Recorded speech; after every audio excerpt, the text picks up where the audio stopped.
அப்பா அப்பா அப்பான்னு சொல்லிட்டு என்னை பார்த்து ஓடி வந்தாங்க. தனுஷானிட்ட பிடிச்சது பிடிக்காதது என்ன சொல்லுங்க, பேர் வீடியோ போட்டால் நல்லா இருக்கும்ல, என்னோட பேர் நீங்க இப்பெல்லாம் ரொம்ப கியூட்டா ஸ்மார்ட்டா இருக்கீங்க. இன்னும் திடீர்னு இப்படி வருது சொல்ல முடியல.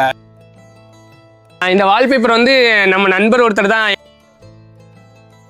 உறவுகள் அனைவருக்கும் ராஜேஷ் மேகலின் அன்பான வணக்கங்கள். இன்னைக்கு நம்ம வந்து கொஸ்டின் ஆன்சர் விளாகோட பார்ட் 2 தான் பார்க்க போறோம். என்னடா ட்ரெஸ்லாம் சேஞ்ச் ஆயிருக்கு அப்படின்னு சொல்லி பார்த்தீங்கன்னா, நேற்று நம்ம தம்பி ரமேஷ் தான் வீடியோ எடுத்தான்.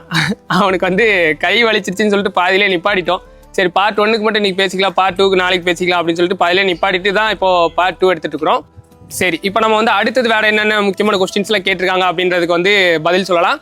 இன்னும் நேற்று நம்ம போட்ட விளாக்லேயே வந்துட்டு நிறைய பேர் வந்து சில கொஸ்டின்ஸ்லாம் கேட்டிருந்தீங்க. அதுக்கு நம்ம டக்கு டக்குன்னு சொல்லிட்டு அடுத்தது வந்து நம்ம இன்ஸ்டா ஸ்டோரிக்குள்ளே போயிடலாம். இப்போ வந்துட்டு ஷாலு கோபி அஃபிஷியல் அப்படின்றவங்க வந்து தனுஷானிட்ட பிடிச்சது பிடிக்காதது என்ன சொல்லுங்க அண்ணா ப்ளீஸ் அப்படின்னு சொல்லி கேட்டிருக்காங்க. எனக்கு பிடிச்சதுன்னா அவங்க வந்து கோவப்பட்டு நான் பார்த்ததே இல்லை.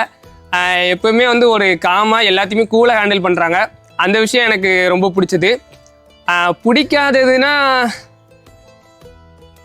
பிடிக்காததுன்னு எனக்கு எதுவும் சொல்ல தெரில. இப்போதைக்கு எதுவுமே அப்படிலாம் எனக்கு தோணலை. மேபி ஏதாச்சும் தோணுச்சுன்னா சொல்கிறேன். அப்புறம் வந்து அபிநயா காமராஜ் அப்படின்ற ஐடியில் வந்துட்டு ஓகே பேர் வீடியோ போட்டால் நல்லா இருக்கும்ல, என்னோட பேர் ரீல்ஸ் போடுறீங்களா, நானும் இன்ஸ்டாவில் ரீல்ஸ் போடுறேன் பட் ரீச் ஆகலை, அண்ட் ரீச் ஆக ஏதாவது ஐடியா சொல்லுங்கள் அப்படின்னு கேட்டிருக்காங்க. பேர் வீடியோ எடுக்கிறதுல எனக்கு ஃபஸ்ட்டு இன்ட்ரெஸ்ட் இல்லை. என்னோட கோல் என்னென்னா சினிமாக்குள்ளே போகணும் அப்படின்றது தான். அதனால் நானே இது வரைக்கும் ஒன்றும் பண்ணலை. அப்படி இருக்கும்போது என்னை நம்பி இன்னொரு ஆர்டிஸ்ட் வந்து என்னால் அவங்களுக்கு ஏதாவது டீஃப்ரேம் ஆயிடக்கூடாது. நான் பாட்டுக்கு முன்னேறணும்னு நினச்சா கூட, ஆனால் சில பேர் வந்துட்டு இன்னும் அப்படியே ஒரு மாதிரி தப்பான மைண்ட் செட்டில் தான் என்னையே பார்க்குறாங்க. அது என்னையே பார்க்குறதுனால எனக்கு எந்த ஒரு பிரச்சனையும் இல்லை. என் கூட பேடா சேர்ந்து யாராவது நடிச்சாங்கன்னா அவங்களையும் வந்து ஏதாவது ஒன்று தப்பாக பேசிடுவாங்களோ, இல்லை அவங்க அதனால அவங்க வீட்டு சைடில் ஏதாவது பிரச்சனை ஆயிடக்கூடாது. அதெல்லாம் ஓகே, நான் அதெல்லாம் சமாளிச்சுப்பேன்னு சொல்லி வந்தால் கூட எனக்கு அது ஒரு மாதிரி கில்ட்டாக ஃபீல் ஆகுது. என்னால் அவங்களுக்கு எதுவும் என் கூட வீடியோ பண்ண வர்றவங்களுக்கு ஏதாவது பிரச்சனை ஆயிருமோ அப்படின்னு சொல்லிட்டு ஒரு கில்ட் இருக்குது. இன்னொன்று வந்துட்டு சில பேர் கேட்டாங்க என்கிட்ட, நான் அவங்க கூட சேர்ந்து பேரா வீடியோ பண்ணுறேன்னு சொல்லி சொன்னாங்க. ஆனால் எனக்கு அதில் உடன்பாடு இல்லை இப்போதைக்கு. அதனால வந்து வேணானே சொல்லிட்டேன். ஒரு 4-5 ஐடியிலேருந்து கேட்டாங்க சீரியஸாக, இதெல்லாம் வந்துட்டு நீயே அடிச்சு விடாதன்னு சொல்லாதீங்க, உண்மையாகவே கேட்டாங்க. ஆனால் எனக்கு அதில் இன்ட்ரெஸ்ட் இல்லை, வேணாம் அப்படின்னு சொல்லிட்டேன்.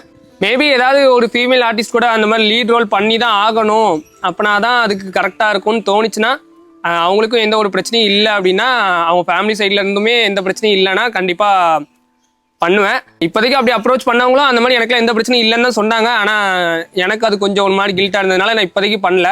இன்னொன்று வெப் சீரிஸு, ஷார்ட் ஃபிலிம் இதெல்லாம் நடிக்கும்போது கண்டிப்பாக ஃபீமேல் ஆர்டிஸ்ட்டும் என் கூட சேர்ந்து ஒர்க் பண்ணுற மாதிரி தான் இருக்கும். ஆனால் இது வரைக்குமே அது என்னன்னு தெரில. பூபாலன் தான் என்னை வச்சு மோஸ்ட்லி நிறைய short film and web series வந்து டைரக்ட் பண்ணிருக்காரு. இது வரைக்கும் ஒரு ஷார்ட் ஃபிலிம் ஆர் வெப் சீரிஸில் கூட பேரா எந்த வீடியோவுமே நான் இது வரைக்கும் நடிச்சதில்லை. அது என்னன்னு தெரில, எனக்கு அமைஞ்ச கதை அப்படியான்னு தெரில. அதனால் நான் தனியாக மட்டுமே தான் பண்ணிட்டு இருக்கிறேன். இதுக்கப்புறம் வரப்போகிற ஷார்ட் ஃபிலிம்ஸில் நான் வந்து ஜஸ்ட் ஆர்டிஸ்ட் மட்டும்தான். அதனால் வந்துட்டு நான் டிசைட் பண்ண முடியாது. எனக்கு வந்து பேரா போடக்கூடாது, இல்லை போடுங்க, எனக்கு இவங்கள பேரா போடுங்க, அவங்கள பேரா போடுங்க அப்படின்னு சொல்லிட்டு நான் டிசைட் பண்ண முடியாது. அது வந்து டேரக்டர் வந்து எனக்கு உங்கள் கூட இவங்களை நடிக்க சொல்கிறேன் அப்படின்னாங்கன்னா அது யாராக இருந்தாலும் நான் கண்டிப்பாக நடிப்பேன். அந்த மாதிரி மட்டும்தான் இனிமேல் வரும். இப்போதைக்கு பேர் வீடியோஸ் போடுறத விருப்பம் இல்லை. மேபி வந்தால் கண்டிப்பாக நான் சொல்கிறேன். அப்புறம் ஓல்டு சேனலை பற்றி கேட்டீங்க. ஓல்டு சேனல் என்னாச்சுன்னு எனக்கு தெரியல ஆக்சுவலாக. நான் அதில் வந்து ரீசெண்ட் டைமில் சில பேர் சொல்லிட்டு இருந்தாங்க, உங்கள் சேனலில் வந்து கார்ட்டூன் வீடியோஸ் வந்து டெய்லி வந்து இதாகுது அப்படின்னு சொல்லிட்டு இருந்தாங்க. அப்போ நான் அதை வந்து பார்க்கும்போது அது ஏதோ பக்குன்னு நினச்சேன். ஆனால் அதனால தான் இப்போது சேனல் அப்படி ஆயிருக்கா என்னன்றது எனக்கு தெரியல. அது யூடியூப் சைட்லேருந்து கேட்கும்போது உங்களோட ரெக்வஸ்ட் வந்து நாங்கள் பார்த்துட்டு தான் இருக்கிறோம், அது சரி பண்ணுறோம், சீக்கிரமே கிளியர் பண்ணிடுவோம் அப்படின்னு தான் சொல்லிட்டு இருக்காங்க. மேக்ஸிமம் அக்டோபர் மந்த்துக்குள்ளே வந்துடும் அப்படின்னு சொல்லியிருக்கிறாங்க. கண்டிப்பாக வரதுக்கு ஒரு 80% மேலே சான்ஸ் இருக்குன்றதையும் அப்டேட் பண்ணியிருக்காங்க. ஸோ நம்புவோம் வரும்ன்ட்டு. எனக்கு ஃபஸ்ட்டு அது போகும்போது கூட பெருசாக ஒன்றும் தெரியல. ஸ்டார்டிங்கில் சரி என்ன இப்போ சேனல் போயிடுச்சு திரும்ப நம்மளால் வர முடியாதா அப்படின்ற மாதிரி தான் தோணிச்சு. அது எவ்வளோ பெரிய அசால்ட்டு மெத்தனை போக்குன்றது இப்போ தான் தெரியுது. ஏன்னா இப்போ ரொம்ப ஃபீல் பண்ணுறோம், 1 மில்லியன் சேனலை நம்ம இப்படி விட்டுட்டோமே அப்படின்னு சொல்லிட்டு, 1 மில்லியன் உறவுகளை வந்து நம்ம இழந்துட்டோமேன்னு நினைக்கும் போது ரொம்பவே கஷ்டமாக தான் இருக்குது. பார்க்கலாம், ஆனால் வந்துடும் தான் நம்புகிறேன். வந்துச்சுன்னா கண்டிப்பாக சந்தோஷம். அதை நம்ம உறவுகள் கூட அந்த சந்தோஷத்தை சூப்பராக செலிப்ரேட்டும் பண்ணணும்னு ஆசை இருக்குது. சீக்கிரமாக வந்துடும் நினைக்கிறேன். வீடியோ தரம் சூப்பர், கண்டென்ட் வைஸ் நல்லா இம்ப்ரூவ் பண்ணிகிட்டே இருங்க day by day. Both Mani and Raju all the best for future அப்படின்னு சொல்லிட்டு PS பேரடைஸ் பிஎஸ் பேரடைஸ் அப்படின்ற ஒரு ஐடியிலன்னு சொல்லியிருக்காங்க. ரொம்பவே தேங்க்யூ. ஆனால் சீக்கிரமாக இனிமேல் வந்து கண்டென்ட்டில் ரொம்ப முக்கியத்துவமும் அப்புறம் ஆக்டிங்க்கு ரொம்ப முக்கியத்துவமும் கொடுக்குற வீடியோஸாக இனிமேல் எடுத்து போடணும்னு ஆசை இருக்குது. அப்புறம் வந்து பேபிமா 774 அப்படின்ற ஐடியிலேருந்து ஆனால் டேட்டு உங்களுக்கு பிடிச்சிருந்து ரிமூவ் பண்ணுறீங்களா, உங்கள் உறவுகளுக்காக ரிமூவ் பண்ணுறீங்களா, ப்ளீஸ் ஆன்சர் மீ அப்படின்னு சொல்லி கேட்டிருக்கீங்க. சத்தியமாக இதை நான் உறவுகளுக்காகலாம் எடுத்த முடிவு கிடையாது. டேட்டு ரிமூவ் பண்ணுறது எனக்கு வந்து கண்டிப்பாக வேறு டேட்டு போடணும், அதை ரிமூவ் பண்ணணுன்றது என்னோட டிசைர். அதனால் மட்டும்தான் நான் ரிமூவ் பண்ணுறேன். அதுவுமே வந்துட்டு என்னால் நான் லேசர் மூலமாக அதை ஃபுல்லாக எடுக்கணும்னு தான் ஆசை. ஆனால் அது பண்ணுறதுனால நிறைய பிரச்சனை வரும், அது திரும்பியும் அது ஒரு மாதிரி அசிங்கமாக தான் தெரியும் அப்படின்னு சொல்கிறதுனால கவரப் பண்ணுறது பெஸ்ட்டுன்னு நிறைய பேர் சஜஷன் கொடுத்துருக்குறாங்க. அதனால தான் அந்த இடத்துல வேற ஒரு டேட்டு போடணும். இன்னொன்று என்னென்னா, இந்த டேட்டுனால சினி ஃபீல்டுக்கு ரொம்பவே அஃபெக்ட் ஆகுன்றது நான் தெரியாமலே போட்டுட்டேன். ஏன்னா டேட்டு இருந்தாலே சினி ஃபீல்டில் ரொம்ப கஷ்டம் எடுக்கிறது அப்படின்ற மாதிரி சொல்கிறாங்க. அவசரப்பட்டு போட்டுட்டேன். இப்போ வந்து கண்டிப்பாக அதை ரிமூவ் பண்ணிடுவேன். அது வந்து என்னோட விருப்பத்தினால மட்டும்தான் நடக்குது, வேறு யாரோட கட்டாயத்தின் பேரில் இல்லை வேறு யாருக்காகவும் கிடையாது. என்னோட விருப்பம் மட்டும்தான் அதில் 100% இருக்குது. அடுத்தது பார்க்கலாம். அப்புறம் இன்னொருத்தவங்க வந்து ப்ரோ நீங்கள் ட்ரிங்க்ஸ் பண்ணி ஏதோ பாடி பார்ட்டில் டேமேஜ் ஆகிட்டு வீடியோவில் சொல்லியிருந்தீங்க, இப்போ என்ன ஆச்சு அப்படின்ற மாதிரி கேட்டாங்க. அது பேன்க்ரியாட்ஸில் வந்து ஒரு ப்ராப்ளம் வந்துச்சு, அது கணைய வீக்கம்னு தமிழில் சொல்லுவாங்க. அது வந்துச்சு, ஆனால் இப்போ அது வந்து க்யூர் ஆகிடுச்சு. இப்போ எனக்கு எந்த பிரச்சனையுமே இல்லை. அது பிரச்சனை இல்லாமல் இருக்கிறதுக்கு காரணம் வந்து நான் திரும்ப அந்த பக்கம் போகாதது மட்டும்தான். மேபி நான் திரும்ப அந்த மாதிரி தொட்டிருந்தேன்னா அது எனக்கு ரொம்ப சிவியர் ப்ராப்ளம் ஆகியிருந்திருக்கும். அதனால் நான் இப்போ வந்து நல்லா இருக்கிறேன், எனக்கு எந்த பிரச்சனையுமே இல்லை. ஓகே, இதெல்லாம் தான் முக்கியமாக யூடியூப்பில் வந்து கேட்டிருக்காங்க. அது போக இப்போ இன்ஸ்டாவில் திரும்ப போயிடலாம். இன்ஸ்டாவில் வேறு யாரெல்லாம் கேட்டிருக்காங்கன்றதை பார்க்கலாம். ஏன்னா நான் இன்ஸ்டா ஸ்டோரியில் தான் நான் ஆன்சர் பண்ண வந்தது, அதனால் அங்கே போயிடலாம். ஒரு ஐடியிலேருந்து என்ன சொல்லியிருக்காங்கன்னா, நீங்கள் இப்போலாம் ரொம்ப க்யூட்டாக ஸ்மார்ட்டாக இருக்கீங்க அப்படின்னு சொல்லியிருக்காங்க. இது எந்த அளவுக்கு உண்மைன்றதெல்லாம் தெரில. இப்படிலாம் சொல்லும் போது நான் வெக்கப்படுவேன். ஆனால் அதை பற்றி அவங்க தான் சொல்கிறாங்கன்னா நீலாம் வெக்கப்படுறீ, உனக்கு தெரிய வேண்டாமாடா உன்னோட வேல்யூ அப்படின்னு சொல்லி சில பேர் கமெண்ட் பண்ணுவீங்க. அதனால் நான் இதுக்கு ரியாக்ட் பண்ணலை. ஆனால் உண்மையாக மனசுக்கு சந்தோஷமாக இருக்குது, உள்ளுக்குள்ளே வைக்கப்படுகிறேன். ஆண்டனி ஜென்சியா அப்படின்ற ஐடியிலேருந்து உங்கள் ஃபுல் டே ரொட்டீன் vlog போடுங்க ப்ரோ அப்படின்னு சொல்லியிருக்காங்க. ஃபுல் டே கண்டிப்பாக நான் அதை வீடியோவே போடுறேன். சொல்கிறத விட வீடியோவாக போட்டால் நல்லாயிருக்கும் தான் நினைக்கிறேன். அடுத்த கொஸ்டின் போகலாம். XGRWL மெர்சி எக்ஸ் அப்படின்றவங்க அவங்களும் சொல்லியிருக்காங்க. ஆனால் இப்போலாம் ரொம்ப அழகாக்கிட்டே போடிங்கன்னு சொல்லிட்டு நன்றின்னு சொல்லி நான் வைக்கப்பட்டுக்கிறேன். நிறைய பேர் வந்து கமெண்ட்ல கழுவி ஊற்றுவாங்க, பார்த்துக்கலாம். ட்விங்க்லிங் குயின் ஆஃப் மூன் அப்படின்றவங்க வந்து அண்ணா உங்களுக்கு காலேஜ் இல்லை ஸ்கூலில் எனி லவ் இருந்திருக்கா, அட்லீஸ்ட் க்ரஷ் அப்படின்னு சொல்லியிருக்கிறாங்க. அப்படிலாம் இல்லை, அந்த வயசுலலாம் சும்மா ஊர் சுற்றிட்டு அப்போல்லாம் வந்து கொஞ்சம் தற்குடித்தனமாக இருப்பேன். சண்டை போடுறவன் அடிதடி பண்ணுறவன் தான் கெத்து அப்படின்னு சொல்லிட்டு சும்மா சண்டை கொடுக்க ஒரு மாதிரி பைத்தியக்கார மாதிரி இருப்பேன். அதனால் எனக்கு அப்போ அதிலலாம் எதுவுமே பெருசாக இன்ட்ரெஸ்ட் இல்லை. ஹீரோயின்ஸில் வேணால் க்ரஷ் இருந்திருக்காங்க. யாருன்னா நஸ்ரியா மேடம் ரொம்ப பிடிக்கும். அவங்க மூவிஸ் எல்லாமே பார்த்துட்டே இருப்பேன். நான் கரெக்டாக 11th படிக்கும் போது நஸ்ரியா மேமுக்கு கல்யாணம் பகத் வசீல் சார் கூட. அப்போ வந்து அவரோட ஒர்த்து என்னன்னு எனக்கு தெரியாதுல்ல. ஐயோ இவரை போய் கல்யாணம் பண்ணியிருக்காளே அவர் இப்படின்னு சொல்லிட்டு நான் வந்து பேப்பரில் அந்த போஸ்ட்லாம் பார்த்துட்டு ஸ்கூலில் போய் புலம்பிட்டுலாம் இருந்திருக்கிறேன். ஆனால் அதுக்கப்புறம் தான் தெரியுது அவரோட ஒருத்தான பர்சன் வேறு யாரும் இருக்கவே முடியாது அப்படின்னு சொல்லிட்டு. ஸோ அவங்க மேலே க்ரஷ் இருந்திருக்கு, க்ரஷ்ன்னு சொல்லலாம் அதை. ஆனால் அவங்களுக்கு தெரியாத வரைக்கும் நல்லதுன்னு நினைக்கிறேன். வேறு கயலானந்தி மேம் பிடிக்கும். மித்தபடி க்ரஷ்ஷு லவ் அப்படின்னு சொல்லிக்கிற அளவுக்கு எதுவுமே பெருசாக இல்லை. அப்புறம் செந்தாலினி 0445 அப்படின்றவங்க வந்து உங்களை எனக்கு ரொம்ப பிடிக்கும்னா உங்களை நேரில் பார்க்கணும், உங்களுக்கு பிடிச்ச ஒரு விஷயம் பிடிக்காத ஒரு விஷயம் சொல்லுங்க அண்ணா ப்ளீஸ் அப்படின்னு சொல்லியிருக்காங்க. ஃபஸ்ட்டு தேங்க்ஸ் சொல்லிக்கிறேன் பிடிக்கும்னு சொன்னதுக்கு. அப்புறம் நேரில் பார்க்கணும், கண்டிப்பாக வாய்ப்பு இருந்தால் மீட் பண்ணலாம். எனக்கு பிடிச்ச ஒரு விஷயம் அப்படின்னா அது ரெண்டுமே எனக்கு ஒன்று தான். என்னடா எல்லாத்துலேயும் ரெண்டுமே ஒன்று தான் சொல்கிறேன்னு நினைக்காதீங்க. ஆனால் உண்மையாகவே வந்து பிடிச்ச விஷயமும் பிடிக்காத விஷயம் இல்லை. என்ன திடீர்னு இப்படி வருது சொல்ல மாட்டியால, ஒரு முட்டி தூக்கினா நான் என்னடா இருப்பேன்.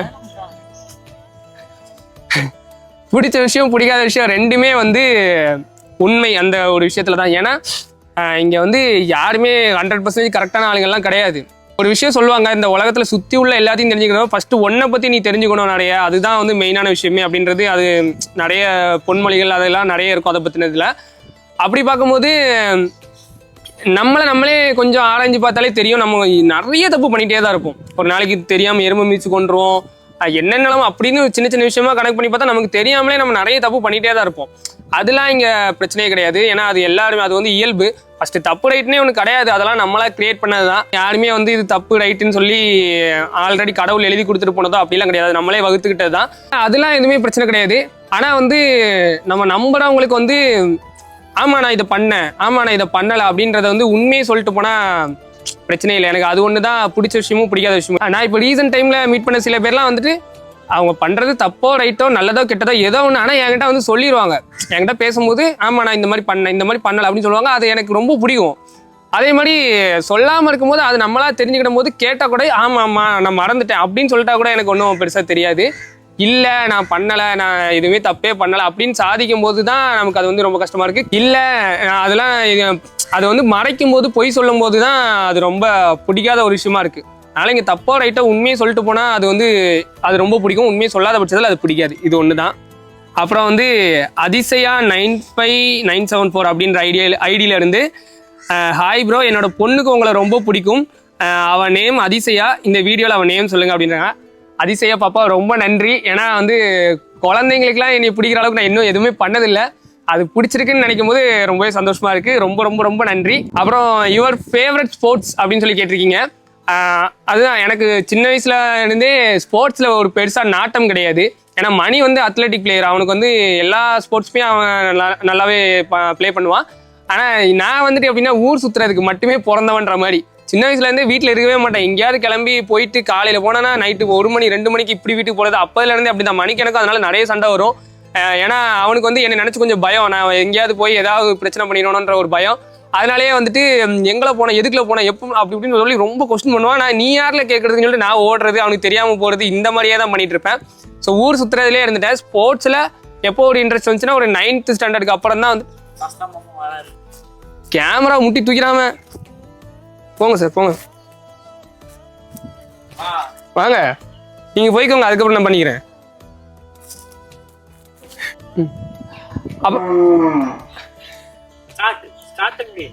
அப்புறம் 9th ஸ்டாண்டர்டுக்கு அப்புறம் தான் வந்துட்டு கிரிக்கெட் ரொம்ப பிடிச்சது. அதுக்கு முன்னாடி ஸ்போர்ட்ஸ்னா ரெஸ்லிங் மட்டும் பார்ப்பேன். அதுக்கப்புறம் வந்து கிரிக்கெட்டுமே ரொம்ப இன்ட்ரெஸ்ட் ஆகி கிரிக்கெட்டுமே உட்காந்து பார்க்க ஆரம்பிச்சிட்டேன். அதான் ஐபிஎல் வந்ததுலேருந்து ஐபிஎல் ரொம்ப பார்க்க ஆரம்பித்தேன். ஸ்போர்ட்ஸில் கிரிக்கெட் ரொம்ப பிடிக்கும். அப்புறம் வந்துட்டு செஸ் விளையாட பிடிக்கும். வேறு ஸோ ஸ்போர்ட்ஸில் வந்து கிரிக்கெட் அண்ட் செஸ் பிடிக்கும். அப்புறம் நிறைய பேர் வந்துட்டு ஹார்ட் தெப்பி 008 அப்படின்ற ஐடியில் வந்துட்டு எனக்கு வந்துட்டு தேனியில் ஒரு மீட்டப் வைங்க அப்படின்னு சொல்கிறாங்க. என்ன ஒரு பிரச்சனைனா மீட்டப் வைக்க நிறைய இடத்துலேருந்து இந்த மாதிரி மீட்டப் வைங்கன்னு சொல்கிறாங்க. சில நம்ம உறவுகள் வந்து சொல்கிறாங்க. ஆனால் மீட்டப் வைக்கிற அளவுக்குலாம் நான் ஒர்த்தே கிடையாது. அது எனக்கு நல்லாவே தெரியும். ஏன்னா அந்த அளவுக்கு நான் இன்னும் வளரவும் இல்லை. ஏதாவது ஒரு விஷயத்துல ஏதாவது ஒன்று சாதிச்சிருக்கேன்னு பார்த்தா எதுவுமே பண்ணல. எல்லாத்துலேயும் வந்து அது என்ன சொல்லுவாங்க, நுனிப்புல் மேஞ்ச மாதிரி அரையும் குறையுமா எல்லாம் பண்ணிட்டு போயிட்டு இருக்கிறேன். அதனால் ஏதாவது ஒன்றில் நல்லபடியாக செஞ்சுட்டு கண்டிப்பாக மீட்டப் வைப்பேன். ஷோ யுவர் வால்பேப்பர் ப்ளீஸ் அண்ணா. என்னோட வால்பேப்பர் வந்துட்டு இதுதான். இப்போ தெரியுதுண்ணே, கிளியராக தெரியுதா?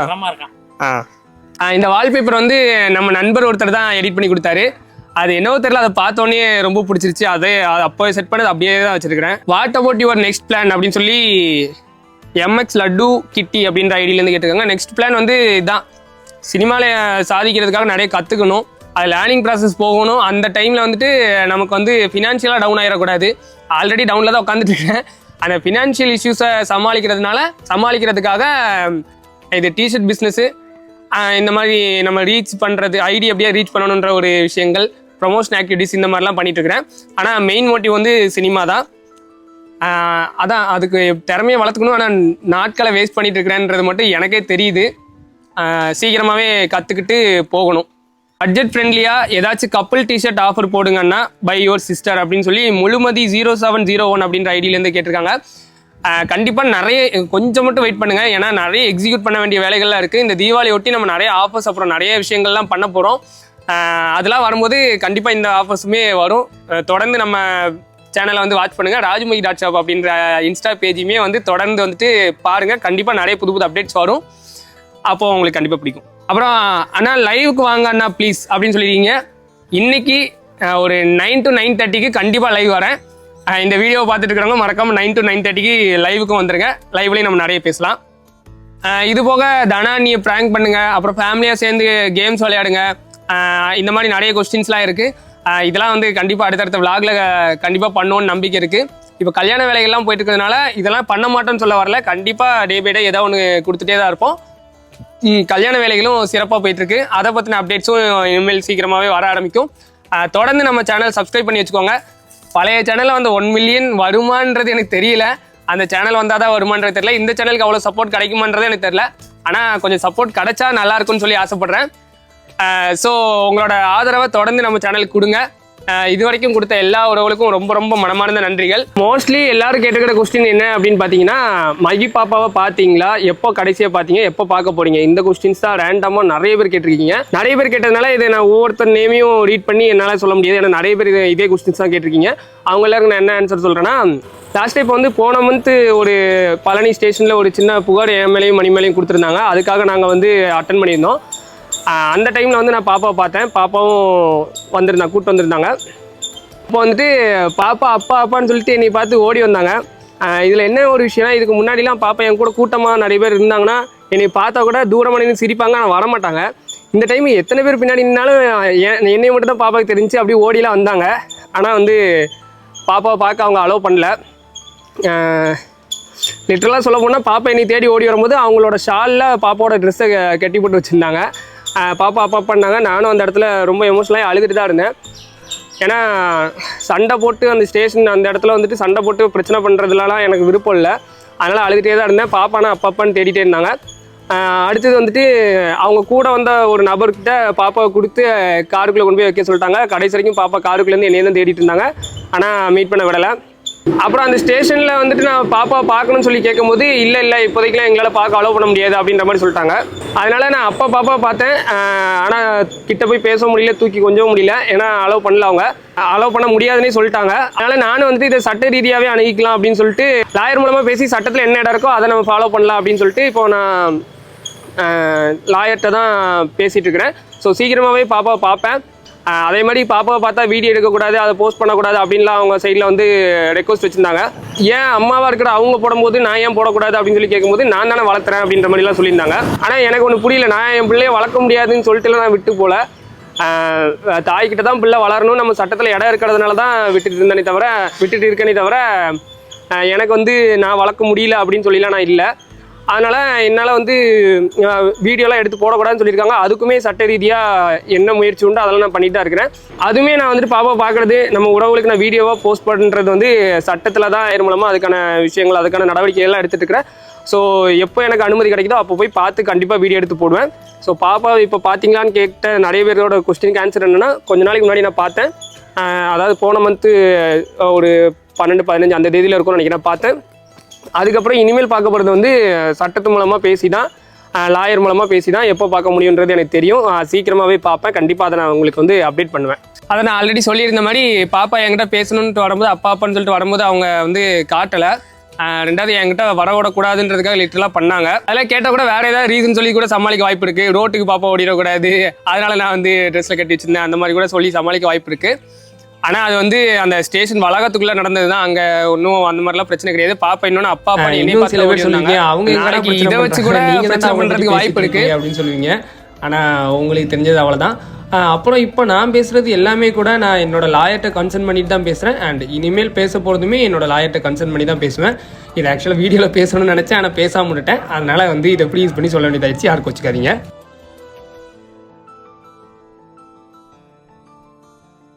எனக்கு வந்து ஸ்டேஷனில் அவங்கள பற்றி தான் யாரையும் பற்றி பேசக்கூடாதுன்னு சொல்லியிருந்தாங்க. என் பிள்ளையும் என்கிட்ட பார்க்க அனுமதிக்கலைங்கும் போது நான் அதை பற்றி பேசி தான் ஆகணும். அதனால தான் இதை நான் பேச வேண்டிய சூழ்நிலையே வருது. இதை வச்சு எந்த பிரச்சனை வந்தாலுமே நான் ஃபேஸ் பண்ண ரெடியாக தான் இருக்கேன். ஏன்னா அவங்க என்கிட்ட வந்து பாப்பாவை காட்டாததுக்கான ஆதாரம் எல்லாமே ஸ்டேஷன் சிசிடிவி மூலமாகவே இருக்குது.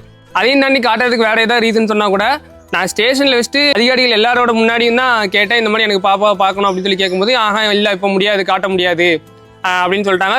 நாங்களும் அதுக்கப்புறம் சரி ஓகே லாயர் மூலமாகவே ஃபேஸ் பண்ணிக்கிறோம் அப்படின்னு சொல்லிட்டு வந்துட்டோம். இதுவுமே நான் சொல்ல வேண்டிய சுச்சுவேஷன் எதனால் வருது அப்படின்னா, நீங்கள் ஏன் பாப்பா பார்க்காம இருக்கிறீங்க, நீங்கள் பார்க்க போகிறதே இல்லையா அப்படின்னு சொல்லி நிறைய பேர் கேள்வி கேட்டுட்டு இருக்கீங்க. ஸோ அவங்களுக்கு நான் கண்டிப்பாக சொல்லி தான் ஆகணும். நான் பார்த்துட்டேன்னு சொன்னால் கூட அது நிறைய பேருக்கு புரியாது. இன்னொன்று ஏன் வீடியோ போட மாட்டேறீங்க பாப்பா பார்த்து அப்படின்னு சொல்லி கேட்டிங்கனாலும் வீடியோ போடக்கூடாதுன்ற மாதிரி பேசியிருக்கிறாங்க. அதை நம்ம வந்து லாயர் மூலமாக பேசி கிளியர் பண்ணிட்டு தான் அடுத்து என்னால் உங்ககிட்ட வீடியோவில் காட்டவும் முடியும். ஸோ அதனால தான் இதை நான் சொல்லியாக வேண்டிய சுச்சுவேஷன். மத்தபடி நான் இதில் வந்து யாரையும் ப்ளேம் பண்ணுறதுக்காக அதுக்காகலாம் நான் வந்து பேசலை. நீங்கள் சில பேர் நினைப்பீங்க உனக்கு வியூஸ் இல்லைனா எதுவும் கண்டென்ட் இல்லைனா நீ வந்து இப்படி பேசுகிற அப்படின்னு நினைப்பீங்க. அப்படிலாம் ஒன்றுமே கிடையாது. நான் சொல்லியாக வேண்டிய சுச்சுவேஷன் வரும்போது தான் எல்லா டைமே ஓப்பன் அப் பண்ணுறேன். மித்தபடி சுச்சுவேஷன் வராத டைமில் நான் அமைதியாக கம்முனு என் வேலையை தான் பார்த்துட்டு இருக்கிறேன். இப்போ என்னன்னா என் வேலையை நான் பார்த்துட்டு இருக்கும் போதுமே அது இதுன்னு புகார் என் மேலே வருது. அதுக்கு நான் வந்துட்டு இந்த விஷயத்தில் இது ஓப்பன் அப் பண்ணுறதுல எனக்கு தப்பே இல்லை அப்படின்னு தோணுது. அதனால தான் நான் வந்து இதை சொல்கிறேன். இன்னொன்று, ஆல்ரெடி நாங்கள் இந்த பிரச்சனையை எதுவுமே வேணாம் அப்படின்ற மைண்டில் தான் நான் மணி எல்லாருமே இருந்தோம். ஏன்னா இப்போ அவனோட கல்யாண டைமில் அவனுக்கு ஏகப்பட்ட பிரச்சனை சுற்றி இருந்து வருது. இப்போ இதை வச்சு கூட ஏதாவது ஒரு பிரச்சனை வந்துடும்ன்றதெல்லாம் எனக்கு தோணுது. எப்படியாவது அவன் கல்யாணத்தை நிப்பாட்டுறதுக்குன்னு எங்கெங்கெல்லாமோ யார் பிரச்சனை பண்ணிட்டு இருக்காங்க. நிறைய பிரச்சனை நடந்துட்டு தான் இருக்கு. அதெல்லாம் ஃபேஸ் பண்ணி அதுலேருந்துலாம் ஓவர் கம் பண்ணி தான் இன்னொரு பிரச்சனையாக சால்வ் பண்ணிட்டு வரோம். ஸோ நாங்கள் எதுவும் தேவையில்லாத பிரச்சனை பண்ணக்கூடாதுன்னு நினச்சி தான் முடிஞ்சளவு ஒதுங்கி இருக்கிறோம். பாப்பா விஷயத்தில் என்னால் அப்படி இருக்க முடியல. அதனால நான் கண்டிப்பாக இதை ஓப்பன் அப் பண்ணி தான் ஆகணும். அதுக்காக மட்டும்தான் இதை சொன்னனே தவிர வேற எந்த ஒரு யூஸுமே எனக்கு கிடையாது இதனால. ஸோ தயவு செஞ்சு அப்படி நினைக்கிறவங்க உங்கள் மைண்ட் செட்டை மாற்றிக்கோங்க. இது போக வேறு ஏதாவது கொஸ்டின்ஸ் நான் சொல்லாம விட்டுருந்தேன் இல்லை நீங்கள் கேட்காம விட்டுருந்தீங்க அப்படின்னா இந்த வீடியோ கீழே கமெண்ட்டில் கேளுங்க. கண்டிப்பாக அதை ஒரு நாள் விலாகாக போடலாம். ஸோ இந்த விலாக இதோட முடிச்சுக்கலாம். நெக்ஸ்ட் விலாகில் உங்களை சந்திக்கிற வரை உங்களிடமிருந்து விடைபெறுவது உங்கள் ராஜேஷ் மைகிலினி. Bye guys.